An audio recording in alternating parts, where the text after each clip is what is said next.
KaraokeBooks. Ivanhoe. Written by Walter Scott. Audiobook. Chapter 5. Hath not a Jew eyes? Hath not a Jew hands, organs, dimensions, senses, affections, passions? Fed with the same food, hurt with the same weapons, subject to the same diseases, healed by the same means, warmed and cooled by the same winter and summer, as a Christian is? Merchant of Venice. Oswald, returning, whispered into the ear of his master, "It is a Jew, who calls himself Isaac of York. Is it fit I should marshal him into the hall?" "Let Girth do thine office, Oswald," said Wamba with his usual effrontery. "The swineherd will be a fit usher to the Jew." "Saint Mary," said the abbot, crossing himself, "an unbelieving Jew, and admitted into this presence." "A dog Jew," echoed the Templar, "to approach a defender of the Holy Sepulchre?"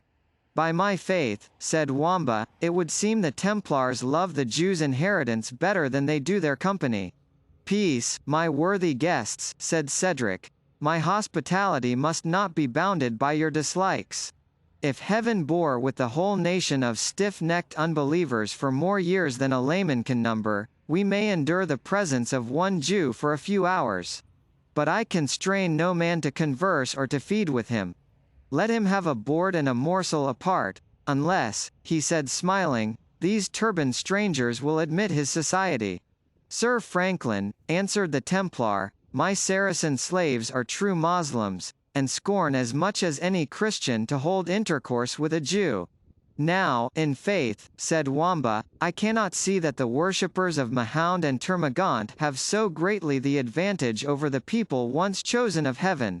"He shall sit with thee, Wamba," said Cedric. "The fool and the knave will be well met."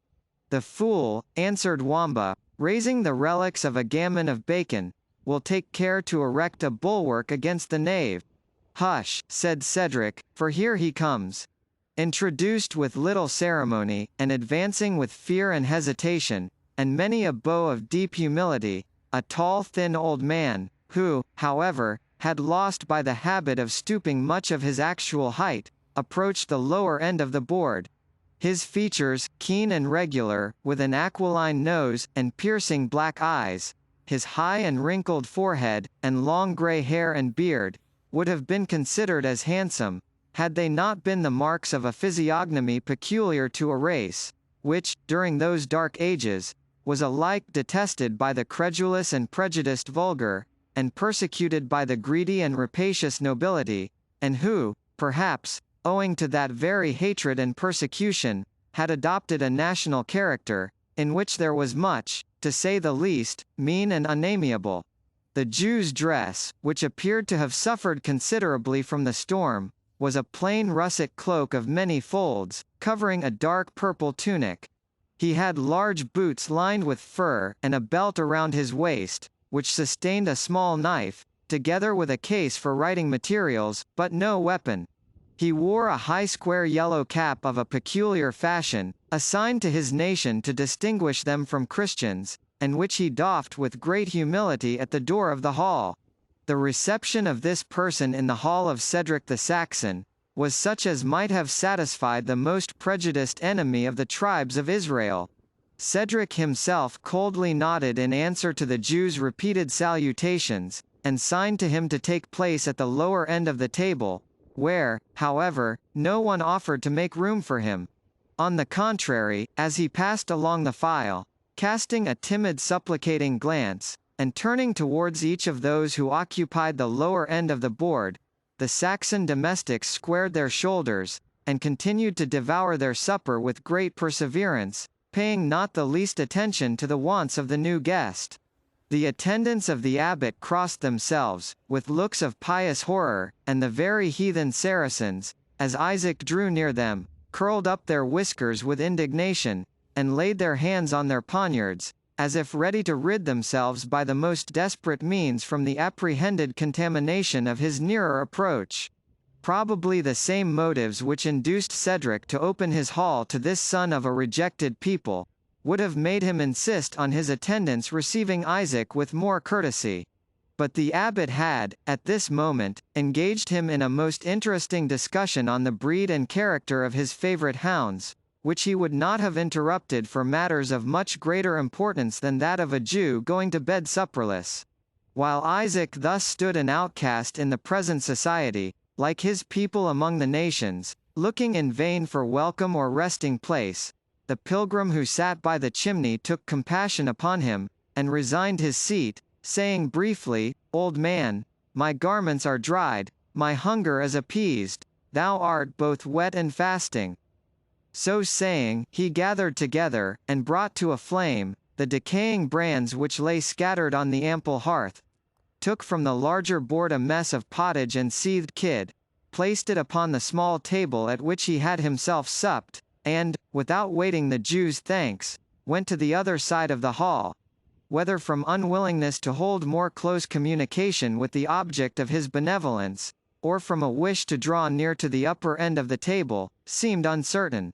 Had there been painters in those days capable to execute such a subject, the Jew, as he bent his withered form, and expanded his chilled and trembling hands over the fire, would have formed no bad emblematical personification of the winter season. Having dispelled the cold, he turned eagerly to the smoking mess which was placed before him, and ate with a haste and an apparent relish, that seemed to betoken long abstinence from food. Meanwhile the abbot and Cedric continued their discourse upon hunting.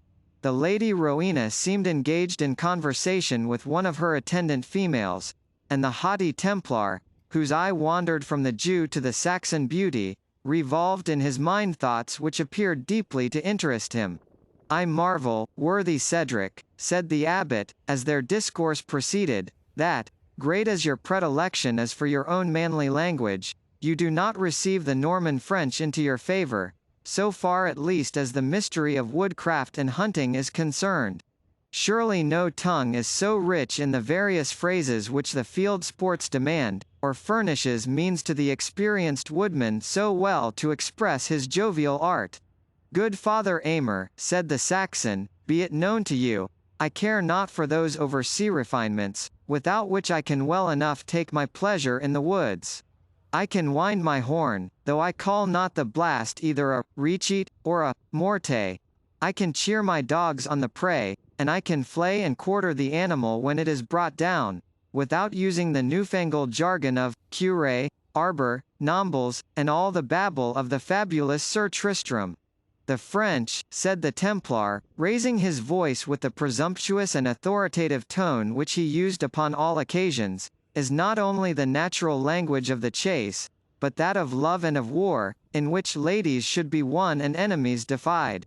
Pledge me in a cup of wine, Sir Templar," said Cedric, "and fill another to the abbot, while I look back some 30 years to tell you another tale."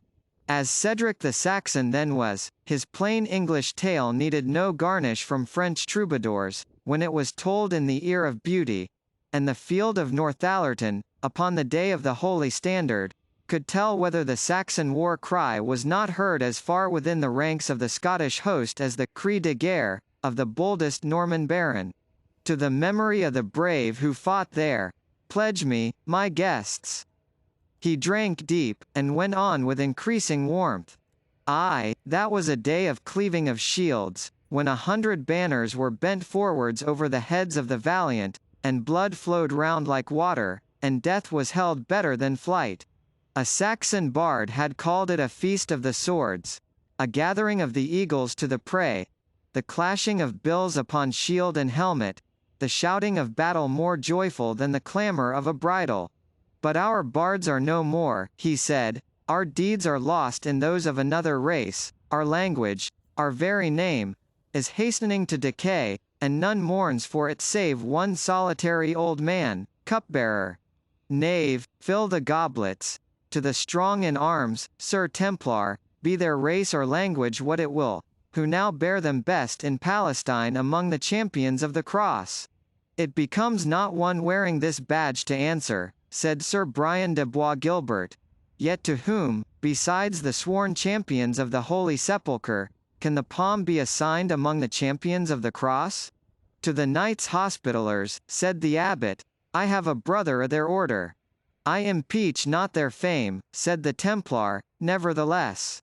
I think, friend Cedric, said Wamba, interfering, that had Richard of the Lion's Heart been wise enough to have taken a fool's advice, he might have stayed at home with his merry Englishmen, and left the recovery of Jerusalem to those same knights who had most to do with the loss of it. Were there, then, none in the English army, said the Lady Rowena, whose names are worthy to be mentioned with the Knights of the Temple, and of St. John? Forgive me, lady, replied de Bois Guilbert.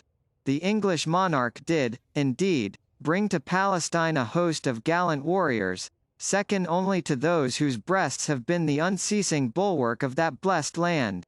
Second to none, said the pilgrim, who had stood near enough to hear, and had listened to this conversation with marked impatience.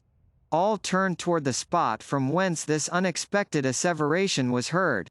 I say, repeated the pilgrim in a firm and strong voice, that the English chivalry were second to none who ever drew sword in defence of the Holy Land. I say besides, for I saw it, that King Richard himself, and 5 of his knights, held a tournament after the taking of St. John d'Acre, as challengers against all comers. I say that, on that day, each knight ran 3 courses, and cast to the ground 3 antagonists. I add, that 7 of these assailants were Knights of the Temple, and Sir Brian de Bois Guilbert well knows the truth of what I tell you. It is impossible for language to describe the bitter scowl of rage which rendered yet darker the swarthy countenance of the Templar. In the extremity of his resentment and confusion, his quivering fingers griped towards the handle of his sword, and perhaps only withdrew, from the consciousness that no act of violence could be safely executed in that place and presence. Cedric, whose feelings were all of a right onward and simple kind, and were seldom occupied by more than one object at once, omitted, in the joyous glee with which he heard of the glory of his countrymen, to remark the angry confusion of his guest. I would give thee this golden bracelet, pilgrim, he said, couldst thou tell me the names of those knights who upheld so gallantly the renown of merry England. That will I do blithely, replied the pilgrim, and without guerdon. My oath, for a time, prohibits me from touching gold. I will wear the bracelet for you, if you will, friend Palmer, said Wamba. The first in honor as in arms, in renown as in place, said the pilgrim, was the brave Richard, King of England. I forgive him, said Cedric. I forgive him his descent from the tyrant Duke William. The Earl of Leicester was the second, continued the pilgrim. Sir Thomas Moulton of Gilsland was the third. Of Saxon descent, he at least, said Cedric, with exultation. Sir Fulk Doyley the fourth, preceded the pilgrim. Saxon also, at least by the mother's side, continued Cedric, who listened with the utmost eagerness, and forgot, in part at least, his hatred to the Normans, in the common triumph of the King of England and his islanders. And who was the 5th? He demanded. The 5th was Sir Edwin Turnham. Genuine Saxon, by the soul of Hengist, shouted Cedric, and the 6th? He continued with eagerness. How name you the 6th? The 6th, said the palmer, after a pause, in which he seemed to recollect himself, was a young knight of lesser renown and lower rank, assumed into that honourable company, less to aid their enterprise than to make up their number. His name dwells not in my memory.